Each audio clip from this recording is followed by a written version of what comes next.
basically the difference between Burroughs and I, besides the fact that I've written more good pages than he has, according to me, is he's dead and I'm not. He did live to be 84. I fear that might happen to me as well. Heroin preserves a lot of people. People can be heroin addicts for decades, but very few can be functional heroin addicts. And the only reason he was what was considered a functional heroin addict, basically, was because he had his parents to pay for his habit. As he put it, he was able to collect $200 a month, which is about probably $2,000 in this day and age, to look at his shoe for 8 hours a day in a shitty room in Tangier, where he did not change his clothes for 1 year. As he said, they're stinking and old queer, looking for young boys. Now, if only we all had that luxury because of our parents. Instead, you just get to come here and hear about it. But thank you for coming. Any questions? Hello. I reckon you have read Carolyn Cassidy's book. I haven't read Carolyn Cassidy's book. Do you recommend it? Yeah, it's a great book. It's about the Beat Generation, and she has a totally different view than the general myth. Great, because she was there as a woman. Yeah, she's still alive. How old is she now? 70s? She just died. She just died? She just died, exactly. Okay. I met her. Was that all she wrote? Was this one book? Or did Yeah. she write, was she like Diana DePrimo wrote a lot at that same period? There were other women writing, they don't get much attention. What was your book called? Carolyn Cassidy? Off the Road. Off the Road. So it was written by Jack Kerouac's, Neil Cassidy's wife. For 30 years.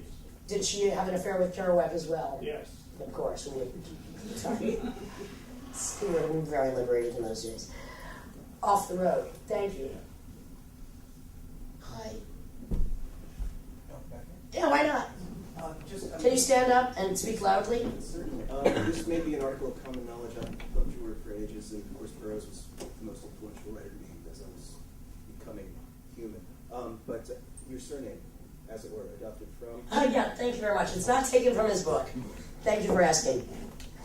I ran away to New York at 14 for a short time, influenced by the New York Dolls and wanted to be a performer. And then I went back, got money, and came to New York at the age of 16, 17. And some of my first friends in New York were the group Suicide and the group Mink DeVille. And we were all really, really poor. So I took a job for 2 weeks, probably only the second job and never again if I had one, so I could work at a bar and steal food for Mink DeVille. And one day I'm walking down the street to their rehearsal space with the stolen booty of goodies. I hadn't performed yet except for one acid party in Rochester, in Buffalo, New York at the age of 14. I was plotting to perform, and Willie DeVille just plops out, "Lydia Lunch," and it was like glue. I couldn't get rid of it. I mean, I had not performed anything yet, except for Deviant Sex Acts with the group Mink DeVille. But I had not done public performances, and so hence that was just stuck. I couldn't get rid of it. It was just Lydia Lunch. And in a way, I mean, I think that what I do with writing is to feed the soul of people anyway, so I didn't choose it. The favorite part about my name is once I called Russ Meyer, the filmmaker, to get to interview him. A friend of mine, Lance Loud, had interviewed him, and I called him. He didn't know who I was, but he said, "Lydia Lunch, it's the greatest name in showbiz." I thought he must think I'm a porno star, so I'm like, all right, I like the name. He didn't know who I was. That's how I got the name Lunch. And I wrote a cookbook last year called The Need to Feed. It's very sexy and sassy. You can get it on Amazon. It's got musical suggestions. And the reason I wrote that is True Blood. Do you know True Blood? The TV show? Well, Marianne, the witch, who was always cooking food and drugging people for these wild bacchanalian orgies, said she based her character on me. Yeah.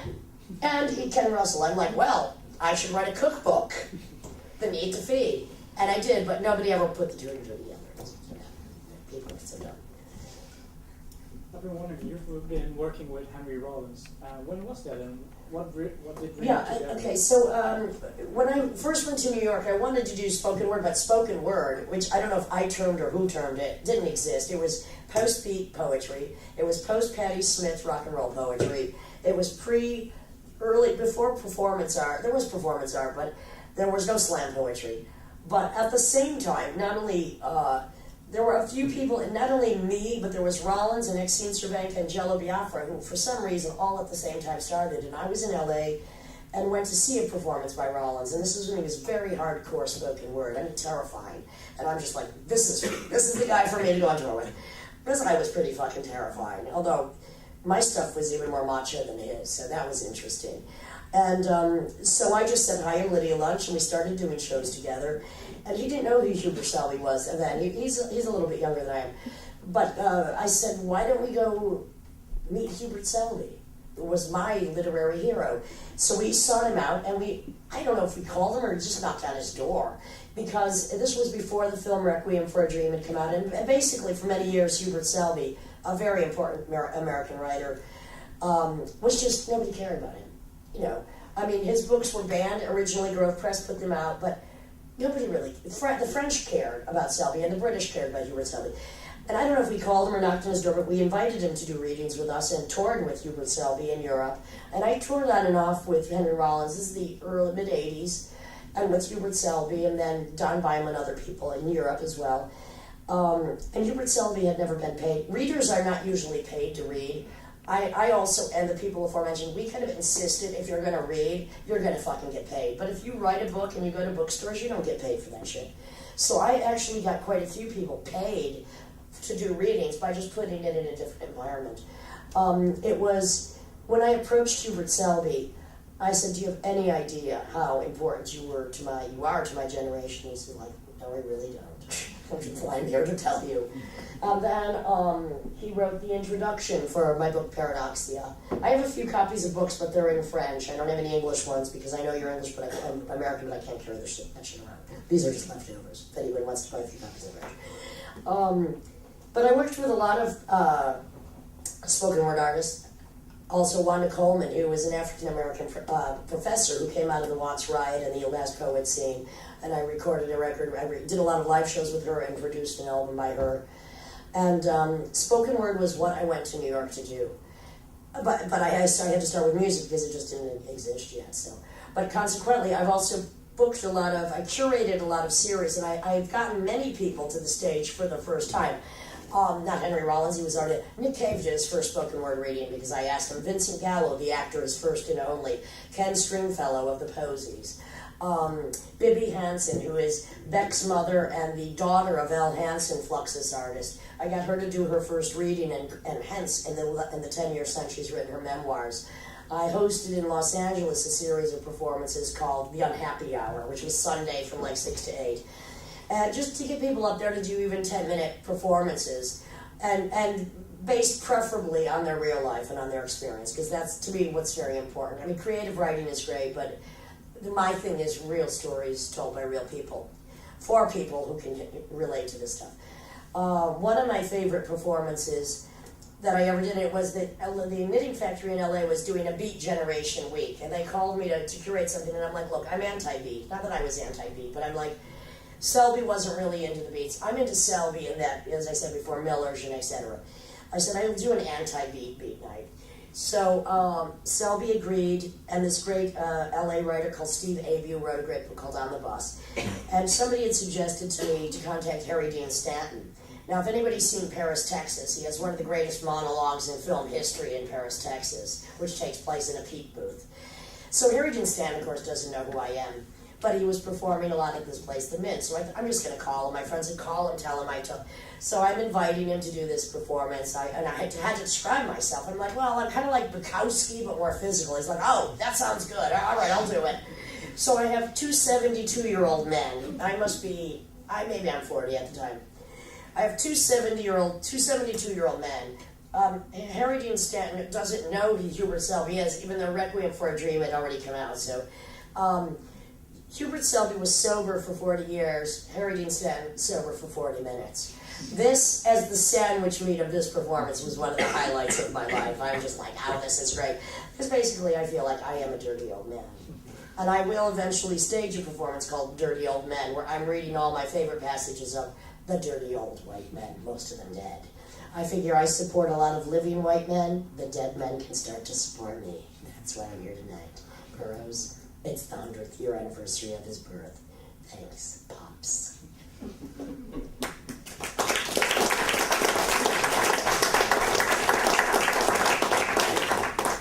Questions or answers or suggestions? Lydia, tell us what's your favorite book that you've written that you would recommend someone that hasn't written?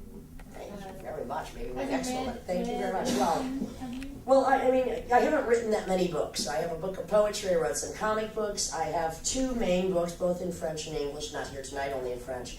And Paradoxia. This label creation books have been pestering me for many years to write a book, and I'm like, if you can give me an advance so that I can take enough time to write a book, I will. And since I don't like novels, I was really, because I'm used to writing speeches or spoken word. I mean, I've written hundreds of texts for spoken word. I had a book called Incriminating Evidence, which was illustrated with illustrations with various speeches and stuff in some of my plays. But Paradoxia, a small book company said, okay, we have some money, so Paradoxia is a book. It has nothing to do with my creative life. It has to do with my sexual landscape and what really, it's called it's Paradoxia, A Predator's Diary. And I think it's to me, reading the books I read at 12 to 14, including Up to Desaad, what was very important to me is you can read Violet Leduc and you can read Anais Nin and you can read various other women writers, but there was some brutality missing in them, which my experience as a victim of familial trauma never addressed. And being someone who feels so completely sexually divided, female, male, that the voice I needed to hear didn't exist. And so I knew since the age of 12 I had to define my existence because other people have a similar existence. I never felt I was alone in the traumas I faced, whether they were physical, emotional, familial, poverty, etc. I never felt like, people say, well, first of all, with Paradoxia, it's very hardcore. And it's about the sexual landscape as a predator getting over her own trauma, stomping through many cities, and basically fucking like men fuck. And I don't mean you guys, because I know you're all soft and romantic.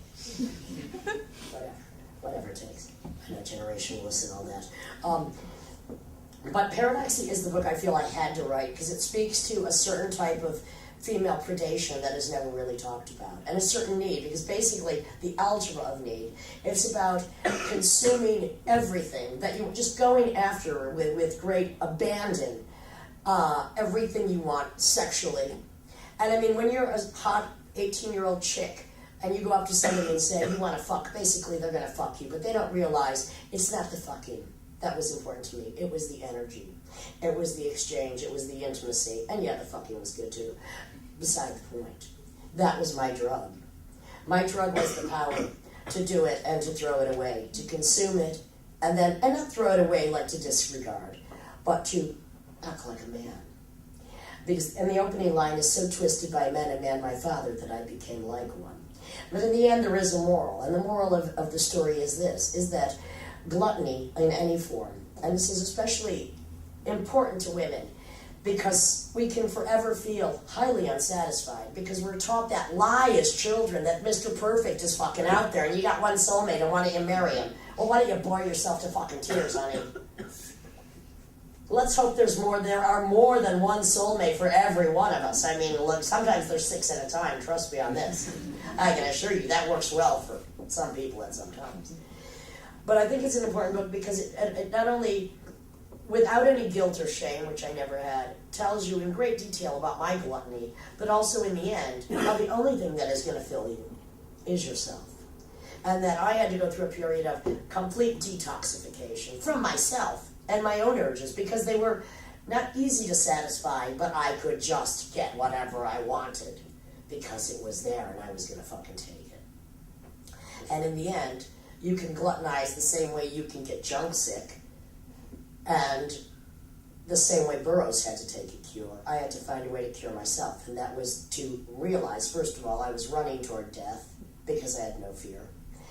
Meaning I wanted life to be as extreme as possible because I couldn't feel anything else. So I had to try to come to grips with that and realize that death, man, it's for fucking ever. Sea turtles live longer. And death, like a lover who always promises you something but comes up short in the pants, honey, I mean, it will get here soon enough. As a matter of fact, it'll probably come too soon. So, that book is pretty important, I think, because in the end you have to, especially women, satisfy yourself, and you have to know what you fucking want, or you're not going to get it. You can't be mamby-pamby here. You can't be wishy-washy. And I think that there is no taboo. Whatever your obsession is, if you find a consenting person, and they're out there, it might take you decades to find them, but whatever obsession or deep desire that you really need to get satisfied, don't give up on the hopes that you will get that satisfied. It just may take you a while to find the perfect partner for that. And no shame and no guilt. And get over feeling intimidated about your fucking body, because you know what, men think you're fucking hot anyway, believe me. They're not looking as closely as you are. Yeah. Every slight imperfection a new delicacy, ladies, you're lovely. Yeah. Paradoxia.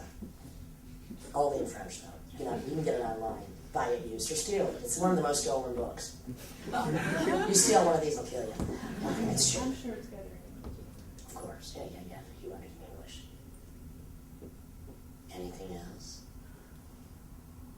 What are you guys all doing here? I'm glad that there's a bunch of guys in the back. What are you getting from this? What are you getting from this? What do you I grew up on No Wave, man. What? I grew up on No Wave. All right! No wave is a state of fucking mind, dude. Excellent. What's no wave mean to you? Well, I grew up listening to the Beatles or the Who or whatever, and I by chance met some fella who said, okay, listen to Pavement, listen to Deer Hunter, listen to Sonic Youth, and Sonic Youth worked.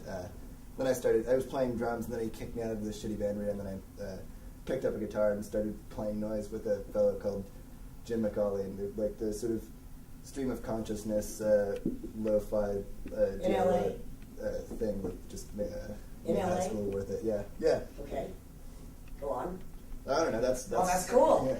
That's great. That's why you're here. No wave is a state of mind, as well as a state of music that only a few people fucking get. Thank you for getting it. Anyone else just want to say anything? You can feel free. I mean, this is just about language. Talking language is a virus. If you want to spread any of your own personal contamination, feel free. Otherwise, I'm going to go outside, have a cigarette, and then I'm going to have a fucking drink.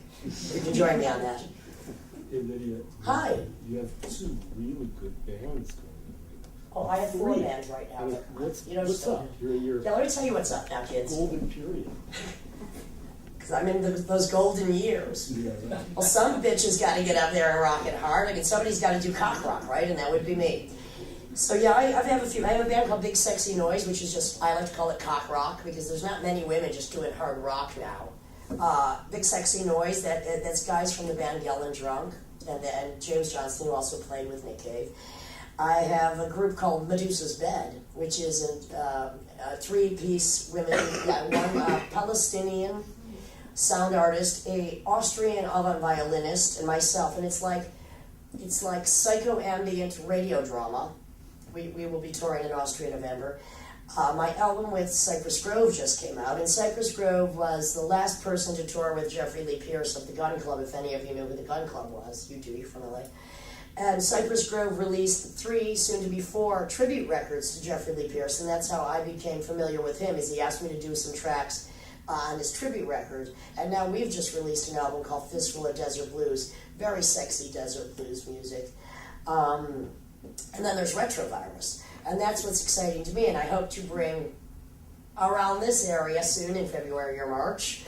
And Retrovirus, so I wrote an introduction for the t-shirt book called Ripped, and it was about DIY t-shirts. I don't wear t-shirts, I just don't, but their t-shirts are cool. So I wrote the introduction, and the Los Angeles School of Design wanted to stage the exhibition of my friend's book. So he wanted to bring Big Sexy Noise. Work papers took too long. I had to form a band, and I decided with Bob Bird of Sonic Youth, one of my oldest friends. I've known Bob Bird for over 30 years. He's one of the original drummers for Sonic Youth. I'm like, Bob, why don't we get something together? He's like, yeah, about time. Bob Bird has seen more of my shows than any living man should. And so I thought Retrovirus, good name.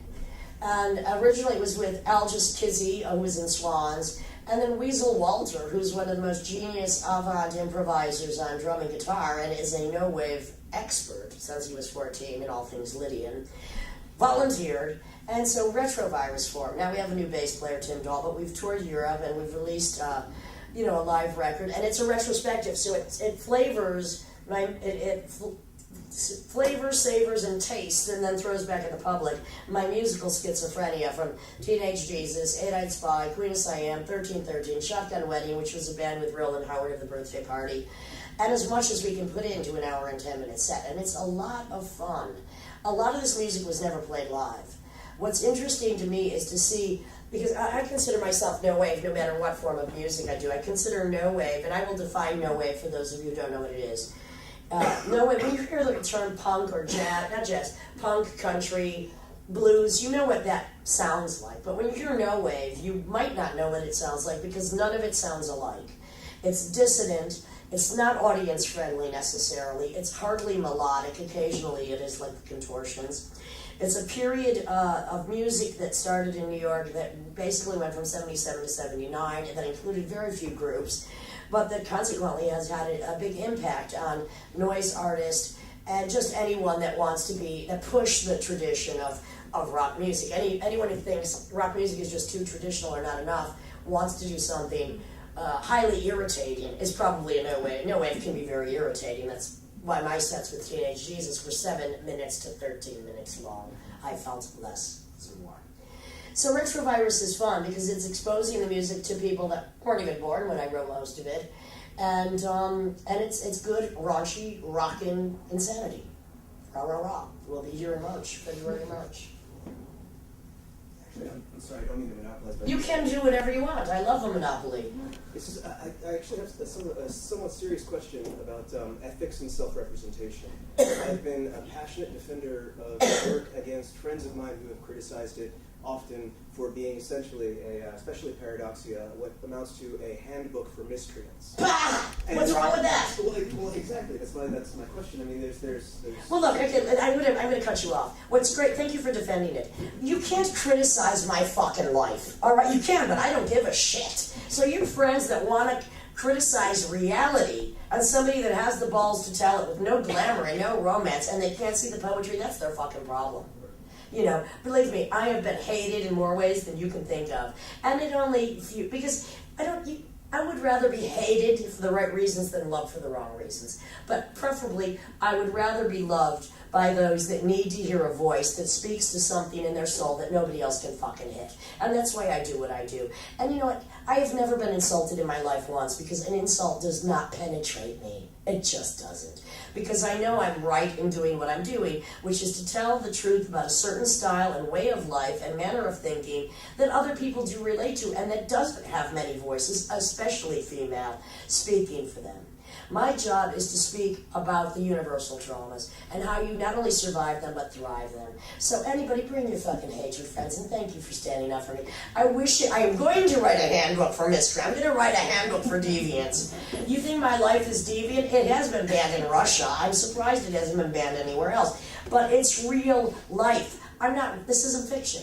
So it's like my film Fingered, that is a pretty controversial film, was. But then eventually the Whitney Museum in New York used it as their main film of New York Underground. It's been considered misogynist or a feminist classic. But basically, I was trying to make a film that represented the horrors of some of my life, and basically how a victim will become the victimizer. And based on drive-in exploitation trailers. And, you know, that went from being like a frat beer party favorite to a feminist manifesto, to the most misogynist film ever made, and look, I didn't make it to be shocking, and when I saw this film, I was quite disappointed. I'm like, this is not hard enough. Because it may be hard to some of you lily-livered little, wimps for 20 minutes. It was my life for 30 fucking years. Live it. So, your little so-called friends bring their insults, and thank you for defending me. But my life doesn't, I like that. Yeah, guys, if you haven't seen Fingered, don't. It's too ugly. It's not pretty. It's not pornography, because the goal of pornography, what's separate? I'm just going to ask myself a question. Wow, Lydia, isn't that book and aren't those films kind of pornographic? I'll tell you why I am not a pornographer. Not that I'm against it. I think there needs to be more good pornography because there's tons of shit out there. Pornography has two goals: to get you off and to make money. Most of my work frustrates people. That it frustrates the people who don't get it. And it gives great relief to those that do get it. And I've never made any fucking money, so I must be in the wrong line of work here. Plus, I'm just telling my version of my life. So if that seems pornographic to you, trust me, I'm sure it's a nightmare to some. That's fine. But to others, they're going to find the truth in there that's going to, I hope, which is why I still do it, that will be like what art should be, the salve on the universal wound. You know, and that's why to me, this is the perfect size to perform in front of, because I want to intimately give you the intimate stories of my life, whether it's musically or in literature. To me, I have a salon mentality, and I feel more of a surrealist and a Dadaist, which is what No Wave was descended from. So, thank you all for coming here. Who would like a drink or a snack? Should we get out of here? Thank you.